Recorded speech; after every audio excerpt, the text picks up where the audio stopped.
And coming to you from the Massillon Live News Desk, we're on the phone today with Alex from the Massillon Museum. And Alex, I would imagine that with all the coronavirus things going on and the big changes that we have had to face as a community, you've had your hands full, my friend. I have indeed, and we collectively at the Massillon Museum have. We have been keeping busy, safely, working remotely, but we have been busy bees. And how do you do that? I mean, obviously the museum and what it provides to the community is so embracing that some of the things that you make available people can't get to see or get to enjoy or get to personally touch or whatever because of the coronavirus, because the lobby and the business, the open area is closed. So how do you make this more accessible to the public?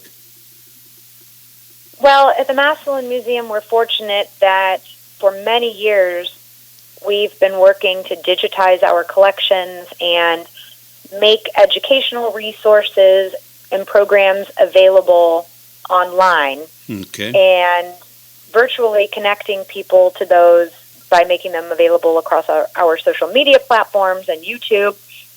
So we already had a template for posting virtual content and creating access to our collections, both those on exhibit and those in storage.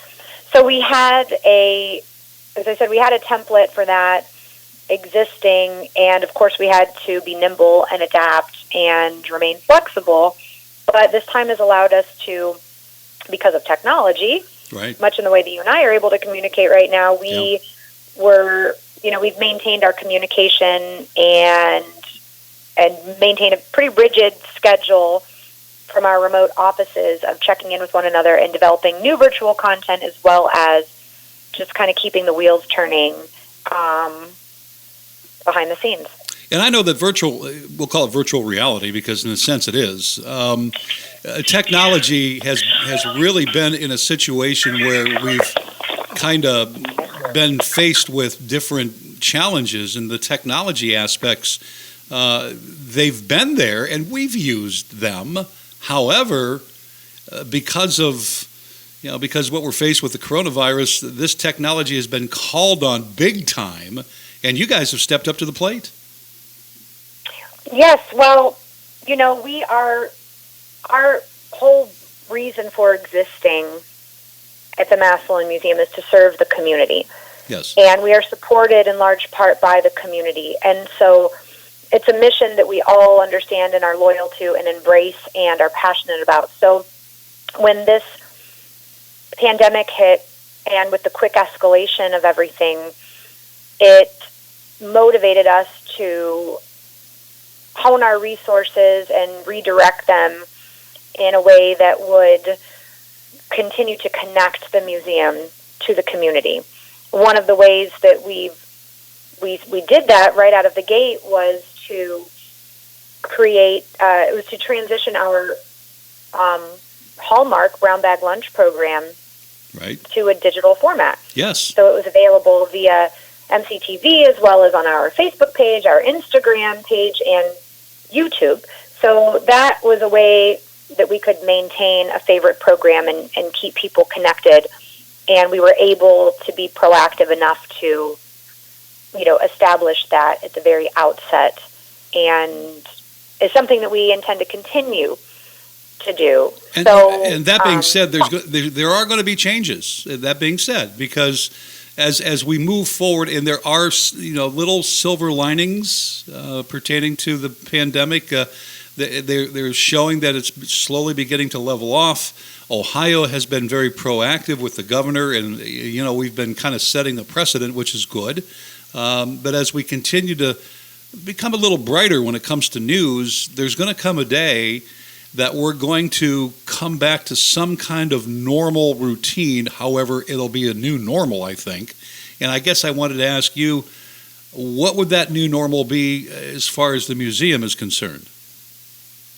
That's a great question, and we are sort of referring to it as the new normal or the new environment. I mean, behaviorally, we will have to adjust and are already starting to plan for that adjustment in as much as we can. Of course, none of us having a crystal ball. Right. But we're also going to have to rely on the community to interface with the museum in a way that reflects adjusted behavior. So there will be a lot of education on our part, but we're going to, some of the things we've already started to discuss are the events, of course, the way that those might change, some of them shifting to virtual platforms, others having a limited number of attendees by way of our responsibility to keep the community safe and to do our part, as well as follow the directives of Governor DeWine, correct, of course. And we've talked about also the interactive elements of the museum, installing sanitization stations to give the visitors agency in terms of being able to clean and sanitize objects with which they might interface themselves to give them reassurance, but also limiting the number of interactives. We'll have to change we've already talked about an hourly schedule of sanitization and posting signage that is transparent about the frequency of the sanitization of restrooms, for example. Sure. And other spaces within the museum so that we can, again, adapt to the needs of this world. Well, yeah, pretty much. So a vaccine is available. So those are just some of the things that we've started to talk about, but it's obviously we're looking at everything through the lens of COVID-19 and what it means, and with a lot, with a lot of vigilance. Well, and you know what? We're actually making history. One day I'm going to be dead and gone, and people are going to look in the past at this time, and there's probably going to be exhibits at your museum pertaining to COVID-19 as we get past and into the future, and it looks back at this time. But right now, I think one of the things that will also step up, obviously the disease is what it is, but the humanitarian efforts are going to be, I think, something that may be recognized more as we look into the past once we're beyond this, and how the things that you're doing and changing to protect the families of our community as well as your family at the Massillon Museum. Right, absolutely. You're certainly right about the historical aspect. I mean, it wasn't that long ago we had an exhibit looking back to the Great War, World War I, and an element of telling that story, because it was the 100-year anniversary sure. in 2018, was acknowledging the Spanish flu. And, of course, there have been a lot of references to that having been the last major pandemic of such a large scale that we've experienced. And none of us have lived through, right? Or very few people today. Well, Turkle did. Turkle lived through it. Oh, so. Right. Yeah, I'll appreciate that comment. Yeah, I will. In his previous life, perhaps. Right. There you go. But really, you speak of the humanitarian efforts. I've been so inspired by the stories I've read in the Independent and seen online, and that have been shared on social media, with regard to extending, donations of personal protective gear right. to the hospitals, and, our first responders and medical professionals, as well as neighbors, helping neighbors in the churches in the area, and the efforts that they've made, and, Start Community Foundation establishing new funds, and United Way extending their services. I mean, it's been remarkable to see the way in which people have collectively embrace the opportunity to exhibit humanitarian efforts, and the museum, in a small way, is doing its part. And I think it's keeping people connected for sure to its museum and working to survive, right, as an institution. Oh yeah. But also helping inspire hope through art and through sharing history and how we've overcome adversities in the past, and hoping that translates to people as something that provides hope. And we're launching on social media today an effort to keep people connected as well through art and actively engaged. And we're participating in the 330 Rainbow project, whereby people can create rainbows and color a template of a rainbow that we've made accessible on our website and social media platforms, and then they can send them to us, and we'll post them in the windows of the museum to help inspire, the idea that working through this together will get past it. So again, our role in that regard and in this whole situation is small, but we are grateful for the community support that has enabled us to continue caring for its collections and curating history. That's another thing, is we're actively curating history about this time, to your point, and we'll have all of these materials available in our archives too, right. For people 100 years from now to look back at and better understand the zeitgeist of this time. And of course, the things that you're doing and other folks in the community are doing and beyond, that 100 years down the road, hopefully they'll look back and they'll see the humanitarian efforts when they look into the history books. Absolutely. I hope that's all translated. I hope that when all of this is distilled, that will be a key message that's taken away. We acknowledge that there is still a long way to go before we fully understand the scope of how much will be impacted by this, and sure, and how much people will have to sacrifice. And again, we're grateful that we're in a position where we can work remotely right now. But as you mentioned earlier, everything's going to look different, and no one can predict exactly what that will be. The best we can do is brace ourselves for and be flexible to respond to what we'll step into when that stay-at-home order is lifted, and what we feel is the responsible course of action for us in terms of when we open to the public and what our programs look like. And a lot of that information will be obviously communicated through virtual and digital communications, which you are on the cutting edge of as we speak.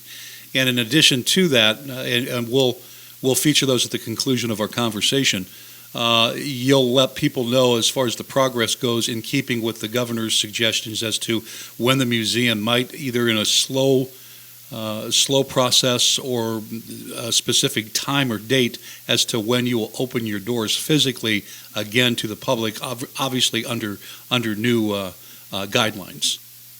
Right, absolutely. We have our website, MassillonMuseum.org/COVID-19 is where you can receive all the latest program updates, as well as links to new virtual content we've created, educator resources for family members, and anyone who calls the museum as well, we can access our voicemail. So if there are specific questions, we can respond to those.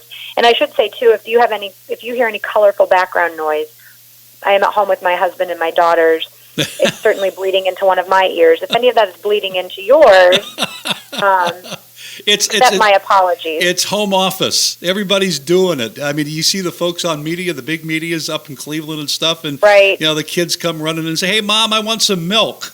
Right. I think what's going on in the background right now is, "Hey, Dad, I spilled my milk." Oh no! Responding to that and trying to stay calm, but it's you're going to have work to do when you conclude the conversation, my friend. I'm going to have to round up the troops and yes, kind you of are. regain some semblance of order. But yeah. So let's go to the way that you reach out. Obviously, your website, yes, it's got the COVID-19 information, but it is so expansive when it comes to things that are available virtually or through content, context. Everything is there on your website, correct? Yes, it is, and we're adding new information every day, and we're trying to retool. If the website or the pages you're familiar with visiting look a little different from day to day, it's because we're trying to reorganize them in ways that are easier to find and just more readily available. We're trying to move the most current content up and so forth. And Sure. so we made content available for educators, but also for families. And a lot of the lessons that we've posted, they also speak to curriculum for various grade levels, and that information is there too. And then there's a lot of fun stuff on there, and lighthearted material. And there are coloring pages, downloadable, printable coloring pages. There you go. That reflect our collection. Yeah, the Immel Circus and Oscar and the Jewel. So, and it's all free.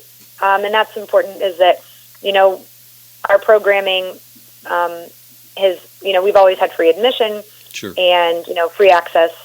So we want to be there for the community in any way that we can. But we realize that, again, whatever we can do to help distract and, people from a lot of whatever other, the gravity of the situation, but also stay connected in ways they need to. We're here for that. That's it's very mentally healthy, for moms and dads and kids that are quarantined right now, to be able to engage in something that's going to keep them focused away from the stress and anxiety that the pandemic has laid on our community. So, that's right. Yeah, thank you for doing that, my friend.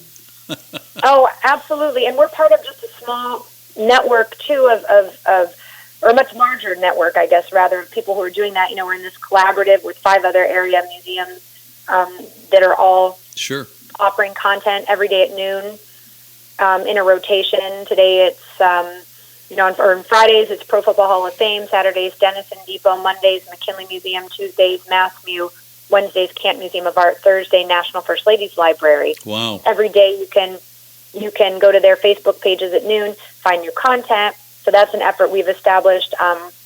We're also, Arts and Stark is in the midst of its annual campaign. We're doing what we can to help support the arts and keep the arts vibrant through supporting them. And the libraries in the area are offering amazing content as well. So there's a lot of great information and resources available via Massillon Public Library and the county library. So we're just so fortunate in this community that there are so many wonderful cultural assets, and everybody's working really hard to keep them available by way of a mobile device in any way they can. So speaking of mobile devices, so you tell me your social media pages so how people can reach out. Now, we know the website is, give us the website address one more time just to be safe. Sure, MassillonMuseum.org. Okay. And if you go to MassillonMuseum.org/COVID-19, that will link you to all the virtual resources, because our page is pretty meaty. But that's an easy way that you can access the information quickly. Gotcha. We're at Massillon Museum for Facebook. Okay. For Twitter and Instagram, we are at MassMu. And we are also posting, a lot of great content, and have amazing amounts of virtual content or past content posted to YouTube. Okay. And I believe you can just search for, I'm looking it up right now, actually. I believe you can just search for Massillon Museum on YouTube to find our page. So you have your own... or you can link to it through, our Facebook page or website. You have your own YouTube channel then, I'm assuming. We have our own YouTube channel, which I was trying to find easily for you, and haven't yet. But you can... It's out there. You can go to the website, and you can find that easily. All right. Now, if is there a phone number that somebody's handling right now? If somebody has a question, they need to make a phone call.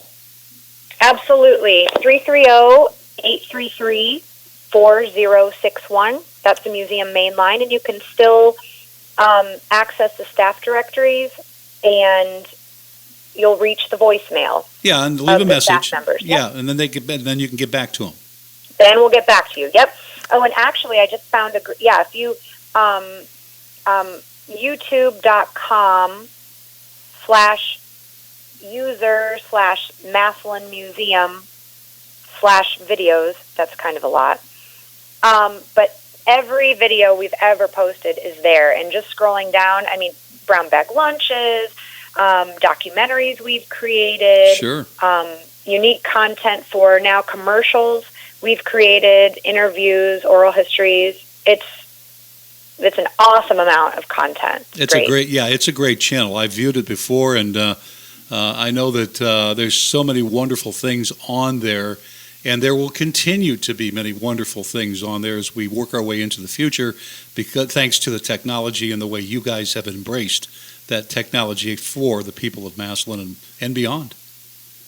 Oh, well, thank you. And thank you for always being a great supporter, Jay, too, through your Massillon Magazine and broadcast. and MassillonLIVE. I mean, we're out there, and we're going to continue to do kind of the same thing you do, and that's do whatever we can to serve the people of Massillon and Western Stark County because they need it more than ever now. So we're on the front lines right there with you, and we can put our arms together and flex our muscle and get through this and come out better people.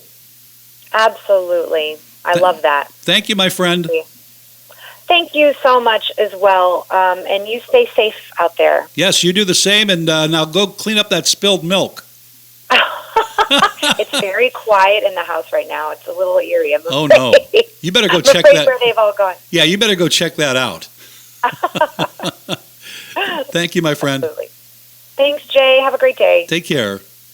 You too. Bye. Bye-bye.